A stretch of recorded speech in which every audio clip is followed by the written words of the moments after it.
할렐루야. 우리 앞뒤 좌우로 한번 같이 인사하실까요? 사랑합니다. 축복합니다.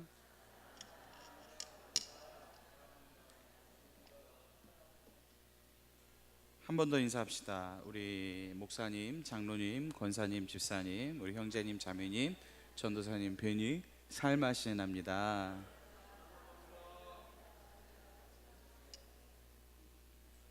사랑합니다. 반갑습니다. 오늘 같이 우리가 읽었던 이 말씀을 가지고요, 우리 너무나도 익히 잘 알고 있는 말씀이죠. 우리 마태복음 7장 7절로 시작되는 이 구절은 너무나도 유명한 구절입니다.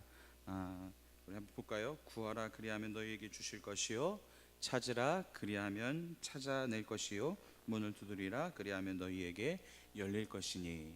자, 오늘 이 너무나도 유명한 구절, 이 말씀을 통해서 오늘 한번 말씀의 제목을 이렇게 정해 보았습니다. 자비하신 아버지. 과연 왜 이 말씀을 통해서 이 본문이 왜 자비하신 아버지일까? 오늘 한번 이 구절을 통해서 한번 우리가 같이 한번 들어가 보기를 원합니다. 자, 성경 속으로 여행을 한번 떠나 보겠습니다. 자, 우리는 앞에서 신앙생활을 가로막는 걸림돌 세 가지를 계속 말씀을 드렸었죠. 재물이 있었고, 염려가 있었고, 비판에 대해서 우리가 살펴보았습니다. 자, 하나님이 아닌 이 재물로 삶의 안정감을 추구하려고 하는 것, 믿음이 아닌 염려로 하루하루를 살아가는 것, 그리고 다른 사람의 작은 실수와 결점들까지도 들춰내고 정죄함으로써 상대적으로 자신의 의의를 드러내려는 것 등, 바로 이 전혀 영적인 성장에 도움이 되지 않는다라고 하는 것이었습니다. 자, 오히려 이러한 것들은요, 신앙 성장에 해가 될 뿐이라는 것입니다.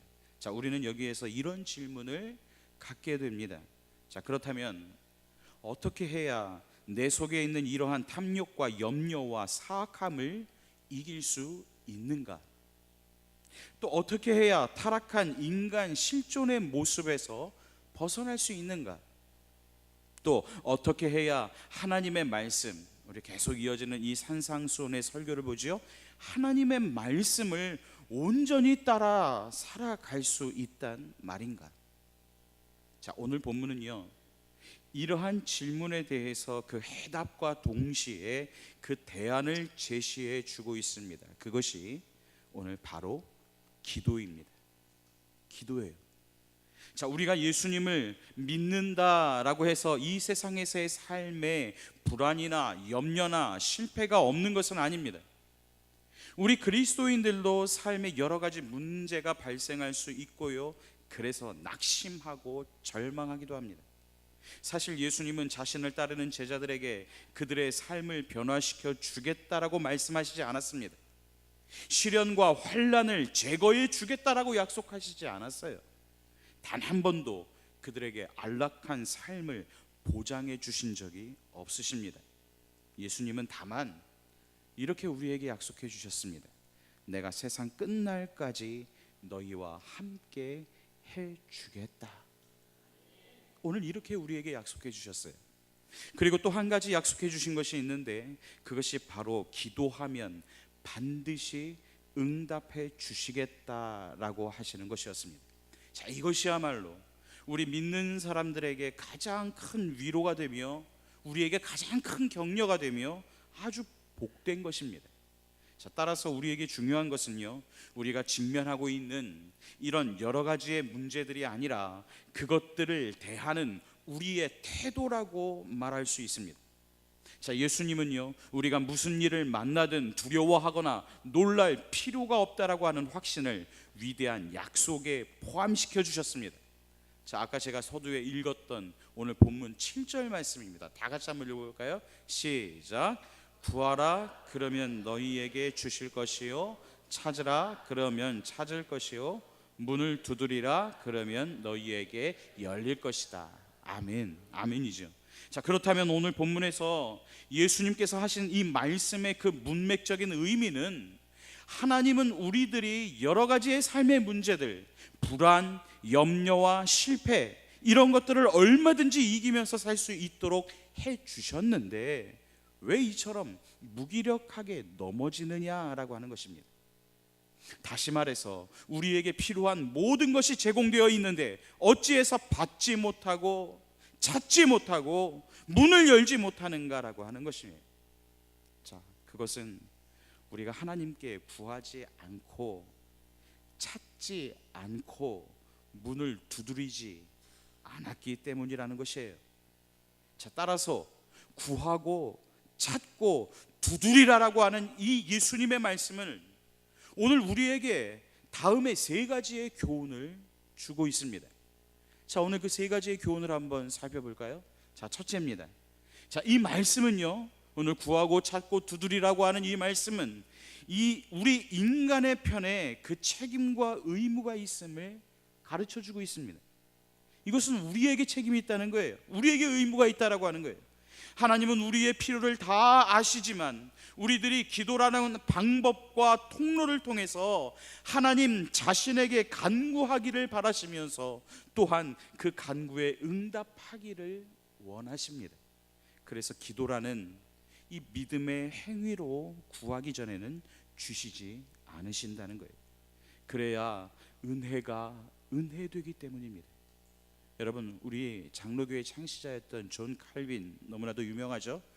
그가 지은 아주 유명한 저서가 있습니다. 우리 믿는 사람들 혹은 조금 역사를 아시는 분들도 이분의 이 기독교 강요를 너무나도 잘 알고 있는데, 이 기독교 강요에 보면 기도의 무용론이라는 것이 나와요. 기도의 무용론. 기도가 소용이 없다는 것인가? 즉 하나님은 우리의 필요를 다 아시는데 기도하는 것이 과연 무슨 의미가 있느냐라고 하는 주장이 있어요. 그 주장에 대해서 칼빈 선생은 이렇게 기록을 합니다. 기도해야 할 이유를 다음과 같이 설명을 하고 있어요. 한번 보시겠습니까? 자, 하나님을 항상 찾고 사랑하며 섬기겠다라고 하는 소원과 열의가 우리 마음속에 불일 듯하기 위해서이다 라고 말합니다. 또 하나님께 알려드리지 못할 부끄러운 욕망이나 소원이 우리의 마음에 침입하지 못하도록 하기 위해서이다. 하나님께서 여러 가지 은혜를 주실 때에 진심으로 감사하면서 받을 수 있도록 하기 위해서이다. 기도는 우리로 하여금 모든 은혜가 하나님께로부터 온다는 것을 기억하게 한다. 우리가 구하던 것을 얻고 하나님께서 기도에 응답해 주셨다는 것을 확신함으로써 그의 자비하심을 더욱 열심히 묵상하려고 하려는 것이다. 자, 기도로 얻었다라고 인정하는 것들을 더욱 큰 기쁨으로 받아들이도록 하기 위해서이다. 우리의 연약한 정도에 따라서 습관과 경험으로 그의 섭리를 확인하도록 하려는 것이다. 오늘 이렇게 이 기도의 무용론에 대해서 기도해야 할 이유를 아주 장황하게 늘어놓았습니다. 자, 과연 이렇게 기도해야 되는 또한 두 번째 이유가 있습니다. 그리고 이 말씀은 공급하시는 하나님의 능력에 대한 믿음을 전제로 한다는 것이에요. 자, 기도는요, 우리 자신의 궁핍함과 무능력, 또 반면에 하나님의 풍성함과 충족성을 인식하면서부터 시작이 됩니다. 하나님은 자기 백성들의 기도를 들으시고 필요한 것들을 제공하실 수 있는 능력의 하나님이시기 때문입니다. 믿으십니까? 오늘 그 하나님을 오늘 우리가 인식해야 된다라고 하는 거예요. 자, 마지막 세 번째로, 또한 이 말씀은 우리가 원하는 바를 간절하게 기도하되 낙심치 말고 끈기와 인내를 가지고 계속해서 구할 것을 말씀하고 계시는 것입니다. 자, 저는요, 오늘 이 본문을 통해서 다음에 두 가지의 말씀을 드리고자 합니다. 한 가지는 기도의 위대성이고요, 또 다른 하나는 기도에 대한 오해입니다. 자, 첫째는 뭐라고요? 기도에 대한 기도의 위대성. 그렇죠. 기도는 하나님께서 우리 믿는 사람들에게 주신 아주 위대한 영적인 선물입니다. 기도는 수단을 통해서 우리가 하나님의 임재 앞으로 나아가는 것이며 또 하나님의 은혜를 제공받기 때문이에요. 그래서 성경은 우리에게 필요한 모든 것들이 하나님께 있다는 것과 또한 그것들을 예수 그리스도를 통해서 얻게 된다라고 말씀하고 계십니다. 이제 우리는 그것을 믿고 하나님께 구하기만 하면 됩니다. 그런데도 불구하고 다시 말해서 우리가 하나님의 그 풍성하심과 공급하심을 알고 또한 자신에게 구하라고 격려하시는 것을 알면서도 하나님께 구하지 않는다면 이는 마치 땅속에 감추어져 있는 보화가 어디에 묻혀 있다라고 하는 것을 알려줘도 그 보화를 그저 무시하고 찾지 않는 사람의 경우와 마찬가지입니다. 그것과 마찬가지로 아무 유익이 없습니다. 그러므로 하나님께 기도하지 않는다라고 하는 것은 하나님을 무시하는 것이고 하나님의 호의를 거절하는 것이 됩니다. 기도는 하나님을 하나님이 되게 하시고 아버지로 하여금 아버지의 노릇하게 하시는 바로 믿음의 행위가 기도라고 하는 것이에요.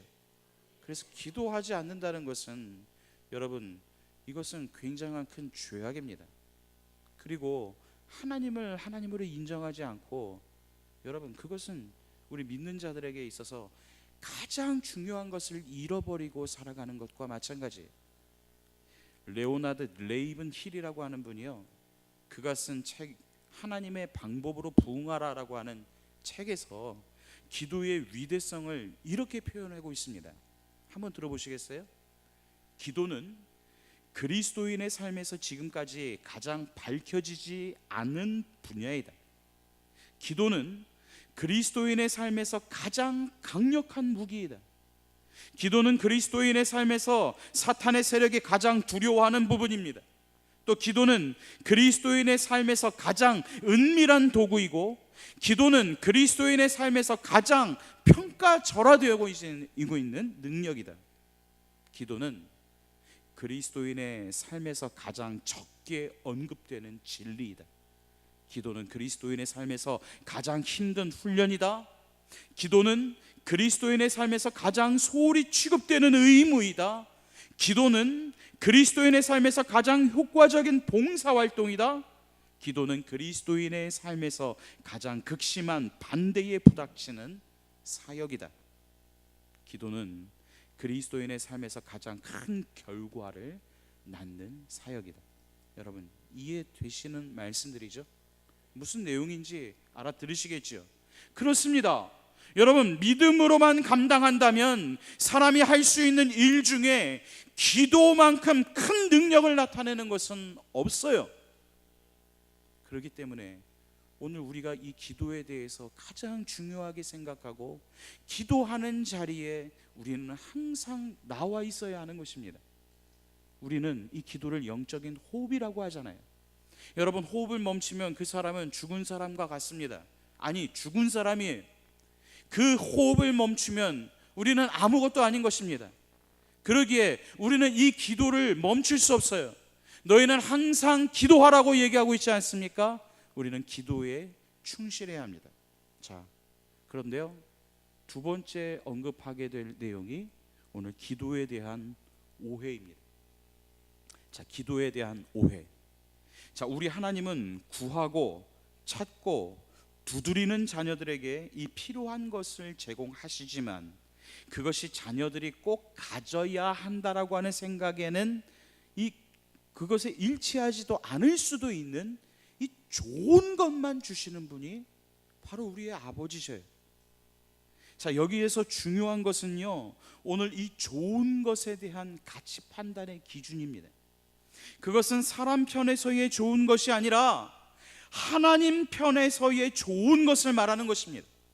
그러므로 하나님은 우리가 소원하는 것이면 무엇이든지 다 들어주신다라고 하는 이 생각은 우리의 이 제한된 지혜에서 나오는 것입니다. 우리가 아무리 하나님께 간구해도 하나님은 우리에게 해가 될 만한 것이나 악한 것, 즉 돌이나 뱀 같은 것은 결코 주시지 않으십니다. 왜냐하면 우리 하나님은 자비하신 아버지이시기 때문이에요. 우리는 종종 우리의 기도가 하나님의 보좌를 움직이고 하나님의 뜻을 돌이킬 수 있다라고 생각합니다. 그래서 기도를 하나님의 뜻에, 내 뜻에 굴복시키기 위한 무기나 압력 수단처럼 사용하곤 한다는 것이죠. 그러나 이것은 기도에 대한 아주 큰 오해입니다. 여러분, 기도는요, 오히려 내 뜻을 하나님의 뜻에 복종시키는 것이에요. 그리고 기도는 내가 하나님을 설득하는 것이 아니라 내가 하나님께로부터 설득당하는 것입니다. 이것을 우리가 인정할 수 있어야 돼요. 내 생각을 내려놓고 하나님의 뜻이 무엇인지를 받아들이는 것이 기도예요. 참된 기도는 하나님의 뜻을 바꾸는 것이 아니라 하나님의 뜻에 우리의 뜻을 맞추어 나가는 것입니다. 이것이 바로 하나님의 뜻을 찾는 거예요. 그러기에 오늘 우리의 이 기도에 대한 오해는 분명히 내어 버려야 합니다. 여러분, 내 이익과 내 만족과 내 것을 위해서 내 뜻을 하나님의 뜻에 맞추는, 하나님의 뜻을 꺾고 내 뜻을 하나님께 관철시키는 것이 아니라 내 뜻을 내려놓고 철저하게 십자가 앞에 내려놓고 하나님의 뜻에 따라서 하나님이 원하시는 바를 위해서 기도해야 되는 것이에요. 이것이 바로 오늘 우리 그리스도인들이 해야 할 기도의 올바른 내용입니다. 자, 말씀을 맺습니다. 여러분, 기도는요, 영혼의 호흡이라고 말하고 있습니다. 그렇죠? 그러므로 오늘 예수님께서 말씀하신 것과 같이 계속해서 구하고 찾고 두드리십시오. 바울 사도의 권면과 같이 쉬지 말고 기도하십시오. 누가 기자가 강조했던 것처럼 항상 기도하되 낭망하지 마십시오. 그러나 기도를 함에 있어서 꼭 잊지 말아야 할 것은 기도는 언제나 우리에게 믿음을 요구한다라고 하는 것입니다. 그것은 하나님의 존재에 대한 믿음이며 하나님의 들으심에 대한 믿음이며 하나님의 능력에 대한 믿음이며 하나님의 선하심에 대한 믿음인 것입니다. 하나님의 선하심에 대한 믿음, 바로 그러한 믿음이 동반될 때에 반드시 우리에게 응답이 있을 것입니다. 또한 기도는 우리에게 하나님의 주권을 인정하는 것을 요구하고 있습니다. 하나님은 우리가 알지 못하는 것을 알고 계시며 우리가 보지 못하는 것을 보시는 자비의 아버지이십니다. 그러시고 그 자비하신 아버지께서는 우리에게 항상 좋은 것만 주시기 때문입니다. 자, 올바른 기도 생활을 통하여 하나님을 영화롭게 하며 영육 간의 풍성한 삶을 누리며 살아갈 수 있는 오늘 우리 모든 늘사랑교회 성도 여러분들이 되시길 바랍니다. 오늘 이 말씀 가운데에 오늘 하나님께서 우리에게 요구하시는 것이 무엇인지를 올바로 깨닫고 오늘 이 말씀 같이 기억하기를 원합니다. 구하라, 그리하면 너희에게 주실 것이요, 찾으라, 그리하면 찾아낼 것이요, 문을 두드리라, 그리하면 너희에게 열릴 것이니라. 오늘 그렇게 하나님의 뜻에 순종하며 살아갈 수 있는 우리 모두가 되기를 다시 한번 주의 이름으로 축원합니다. 기도하겠습니다.